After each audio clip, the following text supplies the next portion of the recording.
Truth will set me free. Set me free. Shalom. This is One Voice, One Truth. Don't exchange the truth of the one true God for a lie. This is part 3, Dangers of the Enneagram. Follow along as I continue to give you information on the people who brought the Enneagram through recent history and into our churches and Christian communities today. Just to give you a quick recap of part 2, we talked about 4 people: George Gerdoff, P.D. Ouspensky, Oscar Isazo, and Claudio Narango.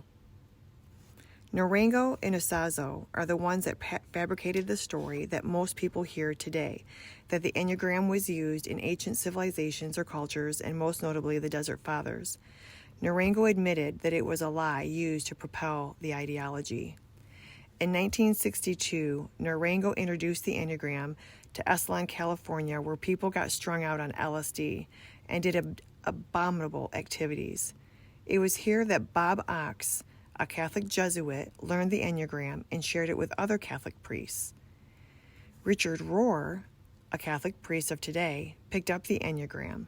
He speaks highly of the well-known psychic Helen Palmer, who also uses the Enneagram to train up new psychics.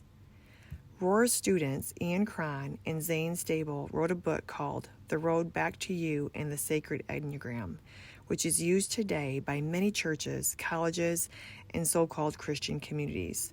And who introduced the Enneagram to the churches originally? None other than Rohr himself. He gave the Enneagram to the emergent progressive Christian, so-called Christian churches through their conferences. Rohr is not a Christian. His definition of Jesus Christ, God the Father, Holy Spirit, sin, salvation, wisdom, knowledge are all not biblical. He states the purpose for the Enneagram is to transform a person's consciousness by looking within themselves. However, the Bible teaches us the opposite. Romans 12:2 and 2 Corinthians 10:5 tells us to be transformed by the renewing of our minds, by casting down every imagination and argument, every high thing that exalts itself against the knowledge of God, bringing every thought into captivity to the obedience of Christ. There is no other way to have true wisdom and knowledge and peace apart from having a relationship with Jesus Christ and allowing the Holy Spirit to help each one of us to comprehend the Bible. James 1:5 states that if any of us lacks wisdom, to simply ask of God, who gladly gives wisdom to each of us liberally.